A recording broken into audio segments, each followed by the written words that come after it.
ಇವತ್ತು ಈ ಒಂದು ಪ್ರೆಸ್ ಮೀಟು ಏನು ಕರೆದಿದ್ರು ಇದು ಭಾಳ ಸ್ವಲ್ಪ ತಡವಾಗಿದೆ. ಅಫ್ಕೋರ್ಸ್ ಗೊತ್ತಾಯಿತು. ಆಮೇಲೆ ಪಾಪ ಮಾಧ್ಯಮದವರು ಸ್ವಲ್ಪ ಬೇರೆ ಒಂದು ಕಡೆ ಹೋಗಬೇಕಾಯಿತು. ಆ್ಯಂಡ್ ಯಾವ ಲೊಕೇಶನ್ ಅಂತ ಗೊತ್ತಾದ್ಮೇಲೆ ನಾನು ಅನ್ಕೊಂಡೆ ಡೆಫಿನೆಟ್ಲಿ ಅಲ್ಲಿ ಬರೋಕ್ಕೆ ಭಾಳ ಸಮಯ ಆಗುತ್ತೆ. ಯಾಕಂದರೆ ಅಲ್ಲಿಂದ ನೀವು ಮಾನ್ಯತಾ ಟೆಕ್ ಪಾರ್ಕಿಂದ ನೀವು ಹೆಬ್ಬಾಳ್ ಫೇರ್ ದಾಟ್ಬೇಕು, ದೊಡ್ಡ ಅಡ್ವೆಂಚರೇ ಮಾಡ್ದಂಗೆ ಆಗುತ್ತೆ ನಿಮಗೆ ಇವತ್ತಿನ ದಿನಗಳಲ್ಲಿ ಸಾಹಸ. ಸೊ ಹೀಗಾಗಿ ಓಕೆ, ಪರವಾಗಿಲ್ಲ, ವೆಯ್ಟ್ ಮಾಡೋಣ ಮಾಧ್ಯಮದವ್ರು. ಯಾಕಂದರೆ ನಾವು ಎಷ್ಟೋ ಸಲ ಹೋದಾಗ ಮಾಧ್ಯಮದವ್ರು ಪಾಪ ನಮಗೋಸ್ಕರ ವೆಯ್ಟ್ ಮಾಡಿದ್ದುಂಟು ಎಷ್ಟೋ ಇದು ಪ್ರೆಸ್ ಮೀಟ್ಗಳಲ್ಲಿ. ಲೆಟ್ ಅಸ್ ವೆಯ್ಟ್ ಟುಡೇ ಅಂತ ಹೇಳಿದೆ. ಸೊ ನಾನು ನಮ್ಮ ಆತ್ಮೀಯ ಬೇರೆ ಪತ್ರಕರ್ತರೆಲ್ಲ ಅಲ್ಲಿ ಒಂದು ಟೀ ಕುಡ್ಕೊಂಡು ಅಲ್ಲೇ ಜಸ್ಟ್ ಇವರು ಮಾತಾಡ್ತಾ ಇದ್ದೀವಿ. ಮೊದಲನೇದಾಗಿ ಇವತ್ತು ಈ ಒಂದು ಪ್ರೆಸ್ ಮೀಟ್ ಆರ್ಗನೈಸ್ ಮಾಡೋದು ನನಗೂ ಗೊತ್ತಿರಲಿಲ್ಲ. ಒಂದು 2 days ಬ್ಯಾಕ್ ನನಗೆ ಸಂತು ಹೇಳ್ದ ನನಗೆ, ಆಮೇಲೆ ಶ್ರೀಕಾಂತ್ ಪ್ರಶಾಂತ್ ಅವರು ಹೇಳಿದ್ರು. ಈ ಕಂಗ್ರ್ಯಾಚುಲೇಷನ್ಸ್ ಬ್ರದರ್ ಅಂತ ಬಂದು ಫಸ್ಟ್ ನನಗೆ ಕತೆ ಹೇಳಿದ್ದು ಬಂದು ಸಂತು ನನ್ನ ಮನೆಗೆ ಬಂದು ಕತೆ ಹೇಳಿದಾಗ ನನಗೆ ಐ ಫೌಂಡ್ ಇಟ್ ಈಸ್ ಒಂದು ಕಂಟೆಂಟ್ ಓರಿಯೆಂಟೆಡ್ ಸಿನಿಮಾ ಅಂತ ನನಗೆ ಇಷ್ಟ ಆಯಿತು. ನನಗೆ ಕಂಟೆಂಟ್ ಓರಿಯೆಂಟೆಡ್ ಅದು ಒಂದು ಕೆಲವು ಕಂಟೆಂಟಲ್ಲಿ ಕೆಲವು ಇಟ್ ಇಸ್ ನ್ಯಾಚುರಲ್ ಆಗಿ ನಾವೆಲ್ಲರೂ ನೋಡಿದ್ದೀವಿ ಒಂದು 3-4 years ಬ್ಯಾಕ್. ಆ ಕಂಟೆಂಟ್ ಇಟ್ಕೊಂಡು ಆ ಸಂದರ್ಭದಲ್ಲಿ ಏನು ಆಗಿರ್ಬೋದು ಅನ್ನೋದ್ರ ಮೇಲೆ ಈ ಕತೆ ಬೇಸ್ ಮೇನ್ ಅದೇನೆ ಅಡಿಪಾಯ, ಫೌಂಡೇಶನ್ ಅದೇ ಆಗಿರೋದು. ಸೊ ಅಲ್ಲಿಂದ ಕತೆ ಬೆಳ್ಕೊಂಡು ಹೋಗುತ್ತೆ ಅದು. ಸೊ ಇದರಲ್ಲಿ ನನಗೆ ಸಂತು ಹೇಳಿದೆ, ಸರ್ ಈ ಥರ ನೀವು ಮಾಡಬೇಕು ಅಂತ ಹೇಳಿದೆ. ಸರಿ ಆಯಿತು, ಮಾಡ್ತೀನಿ ಬಿಡಪ್ಪ ನಿನಗೋಸ್ಕರ, ಐ ಡೂ ಇಟ್ ಅಂತ ಹೇಳಿದೆ.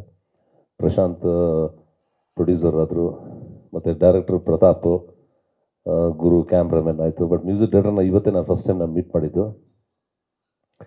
ಅದು ಹೇಳ್ತಾಯಿದ್ರು, ಭಾಳ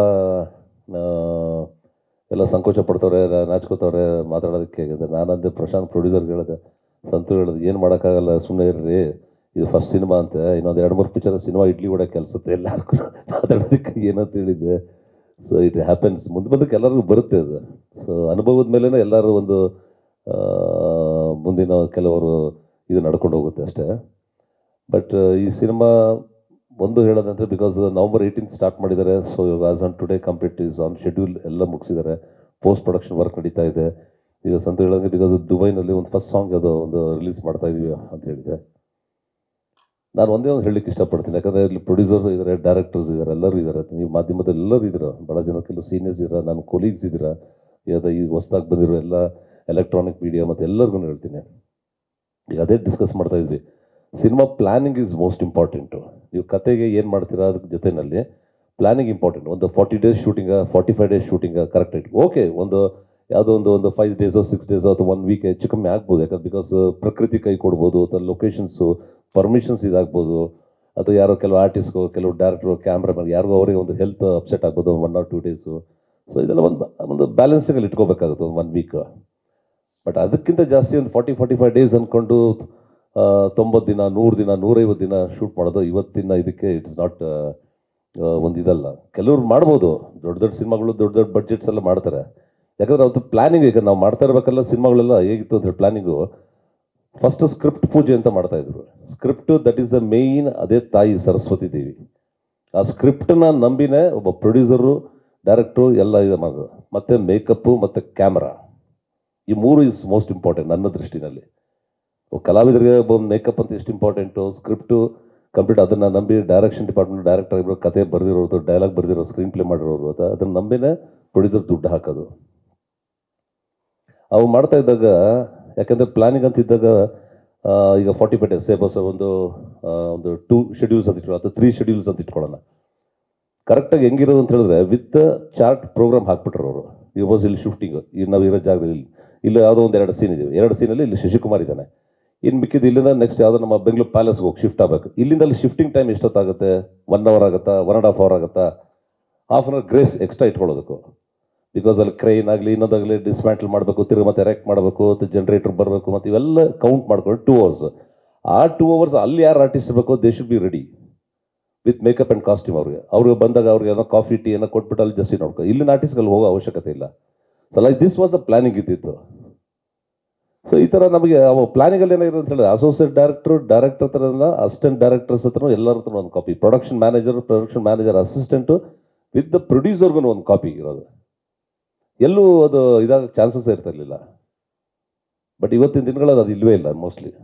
ಬಟ್ ಅಂಥದ್ರಲ್ಲಿ ಕೂಡ ಇಷ್ಟು ಈ congratulations brother because on time if the complete the shooting ಅಂತ ಹೇಳಿದ್ರೆ it is really well planned ಅಂತ ನಾನು ಹೇಳಲಿಕ್ಕೆ ಇಷ್ಟಪಡ್ತೀನಿ. ಎಲ್ಲ ಆರ್ಟಿಸ್ಟ್ಗಳಾಗಿರ್ಬೋದು, ಟೆಕ್ನಿಷಿಯನ್ಸು ಮತ್ತು ಪ್ರೊಡ್ಯೂಸರ್ ಇಸ್ ಆಲ್ಸೋ ಇನ್ವಾಲ್ವ್ಮೆಂಟ್ ಇದೆ. ನಾನು ಹೇಳ್ತದ್ದು ಬರೀ ದುಡ್ಡು ಹಾಕೋದಷ್ಟೇ ಪ್ರೊಡ್ಯೂಸರ್ ಕೆಲಸ ಆಗಬಾರ್ದು ಇವತ್ತು.